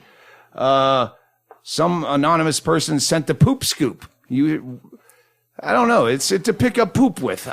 We appreciate it, but I think the handle's too short. Yeah, that would be pretty gross after the first time you used Yeah. it, unless you want to. Yeah, thank you. Just shut up and say thank you, Stanhope. Wait, now I want to see this. What do you got to like bend over and scoop it in with your hand? I don't know. No, it just picks it up like a grabber, like a bug grabber. But it's like only 8 inches. It's like you're almost there anyway. I got you. Yeah, and then it would be covered in poop. John Clavis or Clavis sent the National Lampoon 10th anniversary hardcover. Oh, that's good. Tom Konopka's already into it. And also, I wrote down journal going, I'll remember. Oh, Tom, he's the one that fucking pointed that out. So weatherproof journal where you can write in a bathtub or naked and afraid in a rainstorm. If you picked a journal and a pencil to take, someone, your partner would hate you. Really, not a fire starter or a knife? My notes suck so much. Lynn Galaria. She sent something. Someone sent a whole vintage tuxedo. The 3 of you sent something. Jeff Van Gonka sent a vintage tuxedo. I haven't tried it on yet. It's still wrapped in the plastic, and the pants, I'm sure, are too small until the AIDS kicks in. But a yellow, just, what's the movie? Dumb and Dumber, like old school vintage yellow tuxedo. Very fucking cool. We still have to do that. We do this as soon as the podcast is over. Steve in Portland sent all these vintage ties where Chaille and I are going to pick the ties like we're picking kickball. I'll take that one. All right, I'll take that one. I'll take that one. I'll take Wait, that who one. goes first? We'll flip a coin. All right. Jesus. Didn't you ever play kickball? I think you should breathalyzer off for it. Paul Wiley sent a bunch of camel matches. Yes, that's a great idea. Get the breathalyzer ready. Whoever blows highest wins. And I'm guessing by the tears, I win. What? Someone sent a $5 toke chip. Not a toke, but a chip. From the Winner's Circle in Winnemucca, which still, that's the gig I went to when I outed Butters on Christmas. Drove north. And I went, yeah. So there's a $5 chip from Potts was the last name. $20. You got $20 in cash. Yes, thank you very much. I appreciate it. Someone sent these really great wood signs that say Doug and Bingo, the Bingamans, 3 different signs. FunHouse. From Anchorage. Yeah, from Anchorage. Lane Ran, if I can read your... Lane Ran, If you can read your writing about their name. Yeah, they wrote it not their more fault. fucked up than me. Oh, okay. Someone had a Freemasons member token for the alleged bar top that got sent to the wrong address. But yeah, now we're fucking Freemasons. That's Robin. Robin, Ohio. Squeaky Tiki. Oh, okay. So there's 2 people with ties. We're still put them all in a big box. Squeaky Tiki sent the big box of vintage ties. They're out of Manlius, New York. And any other thank yous? Oh, we've got Golden Frog Press, Vince Duggar. Oh, that's these weed comic books and stuff. Now, Doug and I aren't into the weed culture, but he sent well done comic books. Listen, all this is very nice. The bong wraps are really cool. Is that a thing? To be honest with you, I'm not into weed culture either. I'm just into weed. It's like my medicine, so I don't know. Yeah. But these are these are cool. 420 is just another minute he has to live. So I guess we'll just send this out on a. I spend most of my days hoping I don't have to smoke weed, but I always have to. That you don't hit 420? Yeah, I hope my mind doesn't make me have to smoke weed today. Is that all the the t-shirt. That's brilliant. My new favorite t-shirt that these guys brought me says Shank Audio on the front of it with a skull with headphones, and it even says HD Fatty on the back, but I don't know who it's from. It just says to Chad. Yeah, they were on the one of the last podcasts. You know they who sent you a bunch are. Of stuff. That's my new favorite shirt. Thanks. And it says Shank Audio, and my website that I bought is audioshank.com. And then I made a Twitter account that is Shank Audio, but I haven't done anything with it yet. I'm still learning audiobooks. I don't need to promote them yet. And marketing, apparently. I don't need to market something I don't know how to do yet, but I'm working on it. All right, Chad, you have a Netflix. We're going to close out on your Netflix recommendation, which I need now because I got a few weeks off before we go back on the road. Fuck. God damn it. We didn't plug dates. I'm going to do it now. That's on my list. All right. Well, let's do it now. That's the last segment. Well, this is the last segment. We start in DeKalb. And oh my God, I remember being there on one of the most fucked up shows with Jeff Tate. We start in Champaign, by the way. Oh, I thought it was DeKalb. Well, all right. Well, you tell me. Where are we going? I'll the just list heckle. is over there. I gave it to you today. We start in Champaign. I know because that's where the van's parked. But it's Champaign, Illinois. Yeah. All right. It's 2 hours. We're good. All right. I thought it was all right. Then it's either Champaign or DeKalb that was the fucked up one where we're doing the podcast in the back room with Jeff Tate and Brett Erickson last time we were yes. there. They're both fucking gigs. I go, I'm never going back to this place, so I don't care. Oh, we're going back. Eat crow, faggot. It was like a clubhouse that a bunch of the R gang rascals, when they got older, said, let's build a clubhouse. And then they got a liquor license. But it was towards the end of the tour where we gave just more of a shit about the podcast than the show. And I think the podcast actually was revolving with whoever was not on stage. The show was better backstage. There were like couches, like from like different like parts of the state. There was just all highway salvage. Very fun. Highway salvage couches. Yeah. Bunch of Mexican guys dropped them off the back of their trucks.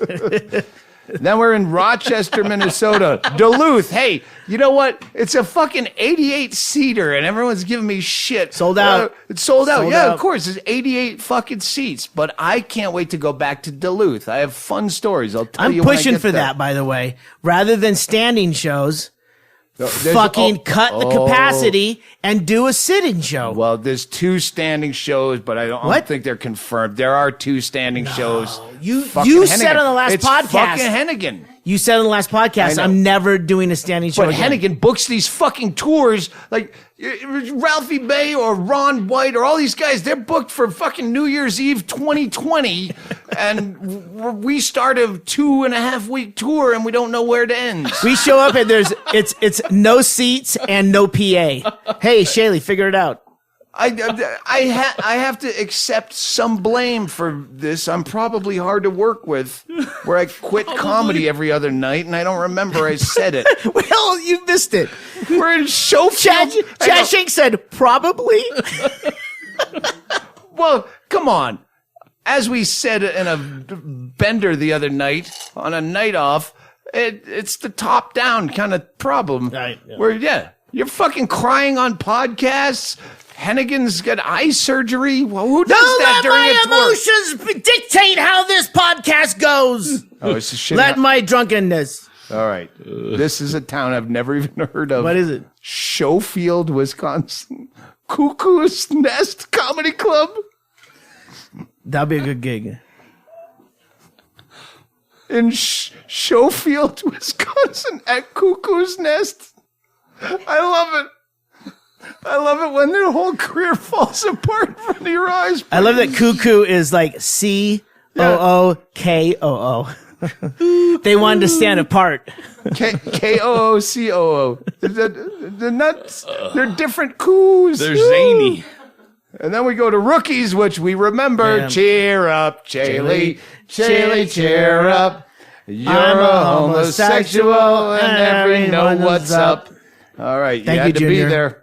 It's an extension of the. You had to be there, and we have to be Stevens there Point, again. Wisconsin. That's home of Brad from Brad and Kelly. Fucking Skyline Comedy Club. Our good friend Cliff. We're going back there. He's in the new book, by the way. You can pre-order the new book. This Is Not Fame by Doug Stanhope. Pre-order it now at Amazon.com. Then Milwaukee, our triumphant return to Milwaukee, where last time some fucking stooge, like you were talking about, snuck backstage, but he stole our shit. I forget. Stole the, we had a Booze box. really cool, Tracey, what do they call those things with the it's a vanity. It's from the 70s. A Samsonite vanity that we had all the booze bottles in. It was really fucking cool. Yeah. Yeah, it holds the glass and the mixer and Is the it- bottle. And all right, all right. Then we are on to there's more dates coming out. Don't worry. Brian Hennigan. If you see a day off, he'll fill it the day before. So be on the mailing list at DougStanhope.com, and you will find out first that we're playing down the street the next fucking day that we don't know about. I should get on the mailing list to figure out where the fuck I'm playing, because you probably find out before I do. Well, I check brown paper tickets, and I put in Stanhope. Back Alley Comedy Club. I like it by the name. In Muskegon, Michigan. The legend lives on from the Chippewa on down to the big lake they call Gitche Gumee. I think then we take a booze cruise to get across the fucking ocean. No, that was previous I to don't that. know. Kalamazoo. This time we're under a roof. Last time we were in Kalamazoo, I remember that motherfucker. Outdoor Halloween themed thing where you're outdoor and you're facing like apartment buildings across the street, and I was just hurling like Nazi slurs. They gave us a green room that was 2 buildings away and 8 floors up. Unfucking believable. And then everything on stage was like covered with tarps. But it just begs. There's like, what's more to going this. on He's behind already it? told me. Like I think we're South Bend, and we're more driving dates. west after that. So I think we're going to be doing Casey and Denver. So, all right, those are the dates. Again, get on the mailing list. Can't say it often enough. Before Chad closes us out with the Netflix recommendation, I've been back into, because I've been on the road too long. Don't know Netflix, but I have caught up on I'm Dying Up Here on Showtime. It's getting better. At first, I'm like, this is so cliched. But then I realized people don't know stand-up comedy. They have to force all the shit that we're aware of up front for people to know how the business not only works, but worked back then in 1975. Backstory. Yeah. So for the first couple episodes, I'm like, yawn, boring, nice outfit, 1975. I have the same outfit, Rick Overton. But now I'm, I think, 5 or 6 episodes in. Yeah. And I think they're going to get to, it's all a mirror of comedy in that era and Mitzi Shore from the Comedy Store. And they're going to get into the strike, I'm sure of it. So, yeah, now I'm into it. I know I gave Eric Griffin is on the show, and he's fucking fantastic. He's from he was on Workaholics. Anyway, I when I was shit-faced at the Comedy Store, I had seen the first episode, and I said, that sucks, all drunk. And then I heard back also our guy, Al Madrigal. I guess heard from Eric Griffin that I didn't like it. And he's like, no, stay with it. It gets better. It does.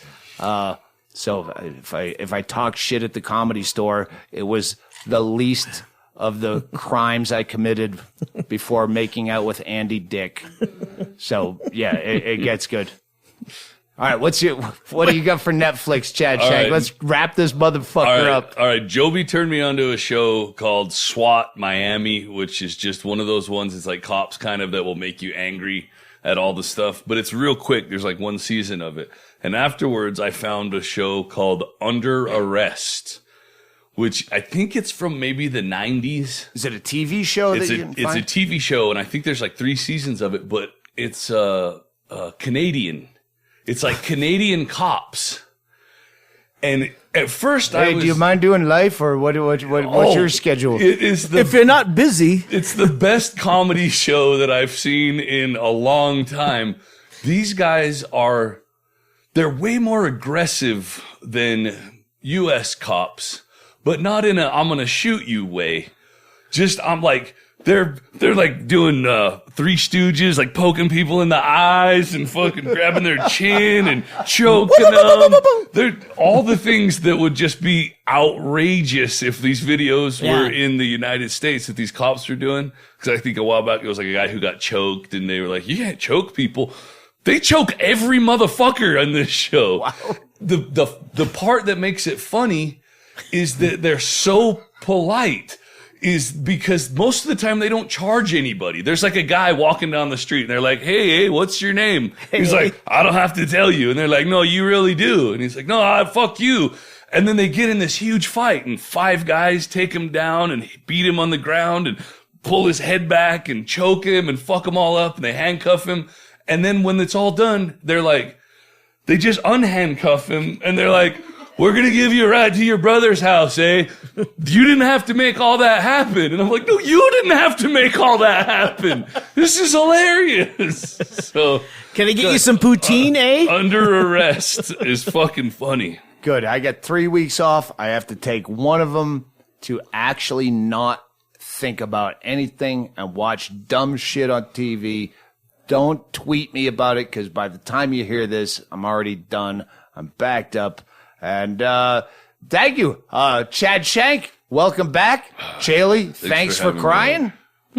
There are no tears in podcasts. Tracey, thank you. And we'll revisit our lives again one day. Let's close it out with... Hey, you forgot the merch. Buy merch. Buy merch? Well, you say buy merch. Hang on. Don't close out yet. You're closing it. You didn't give me notes about buy merch. You're the merch guy. Jesus Christ. Do I say, hey, you forgot my act when we're on the road? Nightly. Buy merch at DougStanhope.com. Get over there, and we've got some of the Red Hot Chaille Peppers shirts left over, and we got a lot of stuff coming up. We even have our underling employee. Now there's 2 layers of employees, and Denise is here. She doesn't ever say a word, but she's here, and she's the one who sends you the merch when we're on the road. Yes. So, Denise, give her a silent round of applause in French. That's a good callback. All right, we're going to play out on Molotov Jukebox because, did you see it on Twitter? Nat Tenya, the sexiest woman alive, and Bingo would agree, she got some kind of role in a Hollywood kind of series, so the band is dismantled until she's done. So now she's in L.A., and we can get her out here for the next party on her off time. So let's play out Molotov Jukebox. I double dare you to get your ass out here, Nat Tenya.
All right.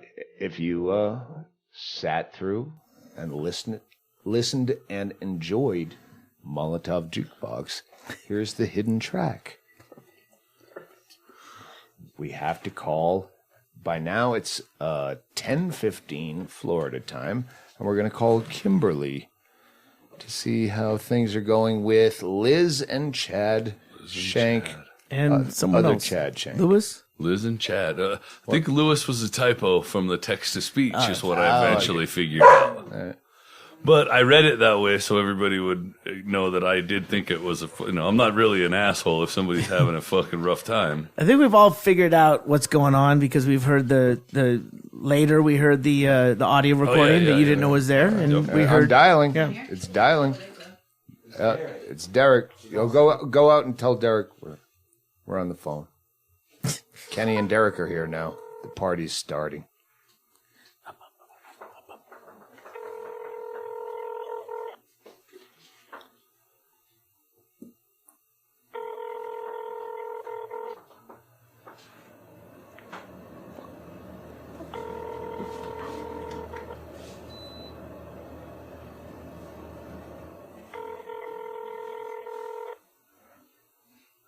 one job. I'm leaving a message. Please leave your message for Bop, bop. Kimberly, don't leave an entire nation. No, the whole world needs to know what's going on with Liz. That's it. That's all you left. That's it. With no context. No context. No context. She'll be getting a hold of She you could again, buddy. easily backtrack and figure it out, but she's too dumb. Her profile, right? Oh, she Can you look at her friends? I can. Yes. She. Can you find the other Chad Shank? We gotta kill it. Yeah. Hey, we gotta kill it. That was the Sorry. end. Oh, All that right. was over. And good night.